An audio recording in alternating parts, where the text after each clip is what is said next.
the continuity of a function, particularly let's say in mathematics. So in mathematics, when we talk about the continuity of a function, we say that if you are able to plot the graph of a function without lifting a pen, then it's a continuous graph. The moment you lift your pen to plot a certain graph or to plot a certain part of a graph, it's going to be discontinuous. Okay, so I am now focusing on the concept of continuity and I'll be moving ahead with that only. Okay, so as I said in the layman language, if you are lifting your pen while plotting the graph, a particular graph, right? So if while plotting a graph, let's say if I have to plot this graph and then again if I have to take a break here, right? And now my graph starts from here, it's a breakage, right? So this is discontinuous graph. In the layman language, if you are lifting your pen while plotting a graph, this is going to be a discontinuous graph. All right, okay. So let's understand this mathematically. How does this mathematically we are able to test the continuity of a function? So we have a three-step test. What does it say? So first of all, let's learn the general definition of the continuous function. They say that a continuous function is a function that does not have any breakages, right? It does not have any abrupt changes, any breakage, which we call in mathematics as discontinuities.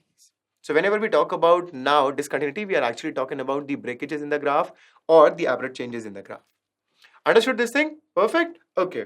So whenever there is a breakage, we will be calling that breakage in mathematics as discontinuity. Right? Perfect? Okay. I'm sure everyone will be comfortable.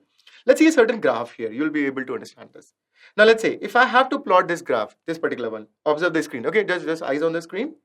Can you see that it's a smooth one?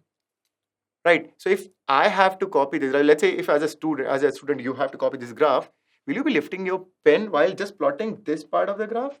Of course not. So this is going to be what? It is a continuous graph, of course. Right? Instead, let's say if I have another graph here, right? So what happened when I'm trying to plot this graph, we got a hollow at A, right? And the value at A jumped to this position. So what will happen? I'll initially plot this portion and then I'll jump here, then I'll again plot this portion. So I have to lift my pen. The moment I have lifted my pen, I am going to say that the graph is going to be nothing but what? Discontinuous. A very simple concept to absorb, okay? So it's not difficult at all. It's just that you have to get comfortable with the mathematical application of it. How does this behave? Okay, perfect. So graphically, we say a continuous function is a real valued function whose graph does not have any breaks, any breakages. All right, a smooth curve without any breakage is called a continuous function. Perfect. Sure. Very simple thing, very simple definitions, easy to absorb. Okay, we understand the important part is about the mathematical interpretation of it. So I'm coming to that. Now, everyone, please write it. When I talk mathematically, a function fx is said to be continuous at x equal to c. Let's say there is a point at x equal to c, right? Or some certain x equal to c. At this point, if I want to talk about the continuity, so we say that mathematically it will be continuous if and only if limit x tending to c fx becomes equal to f of c, that is value of the function fx at x equal to c. Are you getting my point? What is happening here? So at x equal to c, if the limit x tends to c, right, in the neighborhood of fx, rather if for the fx in the neighborhood of c, the whatever the value or whatever the limiting value that we'll be getting, if that is equal to the value of the function at x equal to c, then it is continuous. Right. So we say that in other language that f is continuous at x equal to c if and only if we talk about the left hand limit LHL is equal to the right hand limit is equal to value of the function at that particular point, which is f of c. Right?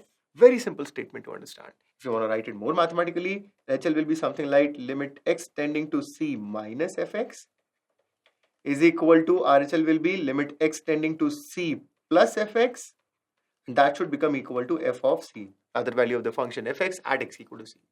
So if all these three values are equal, then and only then we say that this function fx is continuous at x equal to c. So that's why it's a three-step test.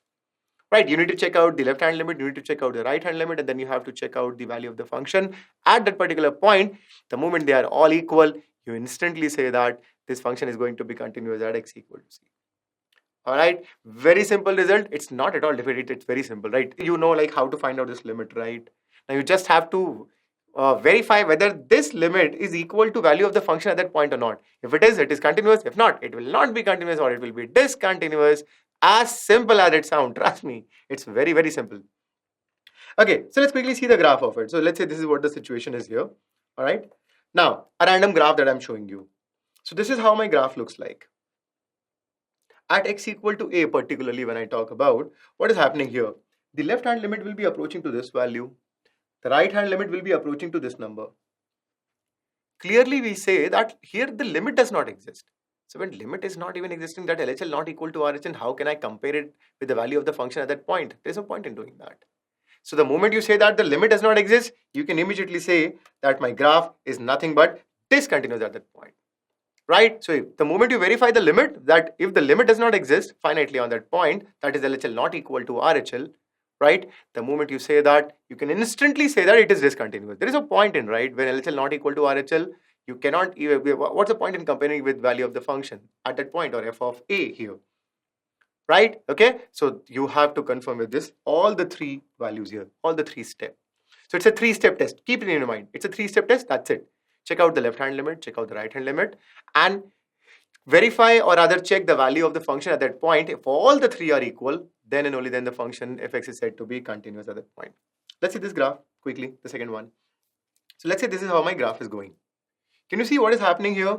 See, here clearly the left-hand limit and the right-hand limit are approaching to the same number, right? Towards that hollow part, can you see that it's equal to a? So here limit exists, of course.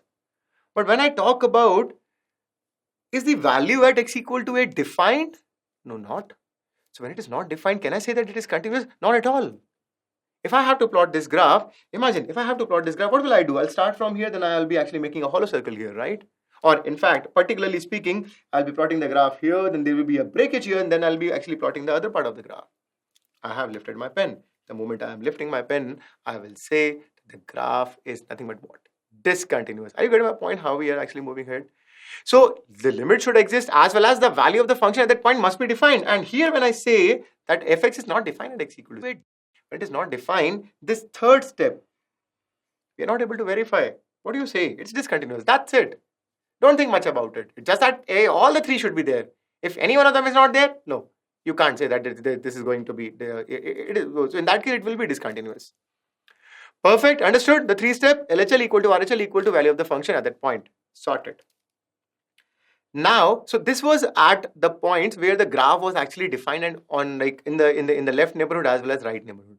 There could be some situation where when we're talking about the one-sided continuity. So in one-sided continuity, what is happening here? You will be actually given a restricted graph or a bounded graph. Let's see this example. So let's say this is what my graph is and I'm strictly moving for the closed interval of a to b. Right. So I want to just talk about for x belongs to closed interval of a to b. So this is how my fx is being defined. Right. So do I have anything on the left hand side of a? No. Do I have anything on the right hand side of b? No. What does that mean? Can I talk about the continuity at x equal to a and x equal to b? Yes, we can. And that's why we name it as one-sided continuity. So when I talk about the continuity at x equal to a, let's say if I particularly want to talk about the continuity at x equal to a. So what will I focus? When the graph is not defined or it's not given, or let's say even if it's not defined, it's not there, then I don't have to bother about the other part of the graph. I don't have to bother about the left hand side of this, right? Talk about x equal to a, let's say. So at x equal to a, this is, can you see the highlighted portion here? Right? When the portion of the graph is not there for the left hand side of x equal to a, I don't even have to worry about it. So what will I do? For continuity at x equal to a, I have to check two things. What's that? Limit extending to a plus fx, that is the right hand limit, should be equal to value of the function at that point, that is f of a. That's it. So if the function is not defined, you don't even have to bother about it. Forget it. Alright, so you just talk about the RHL here and that should become equal to value of the function at that point. Alright, so in general it's a three-step. But when I talk about the one-sided continuity, it becomes a two-step process. Alright, okay, understood it? So be very crystal clear. It's always three-step. But the moment when they say that the graph is not defined for any of the right portion or the left portion, you don't have to worry about that. Just taking into account the other two. So here RHL equal to f of a. If that happens, the function is continuous at x equal to a. In the similar fashion, let's say if I talk about x equal to b, now you will be able to judge it very easily. I'm talking about this highlighted region. Are you able to see that? So what is happening at x equal to b now? What will I be checking? Will I be checking the right hand limit? No. The graph for x equal to b, or rather on the right neighborhood of x equal to b, do we have a graph? No. If I don't have a graph, I don't even have to bother about it. I will be just talking about one-sided continuity.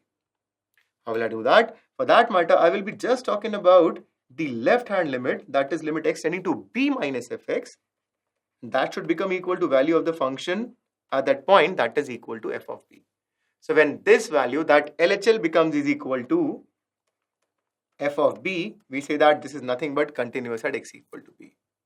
Understood? So this is what the entire structure is. Please understand it very carefully. When I talk about x equal to a, we talk about only the right hand limit and the value of the function at that point.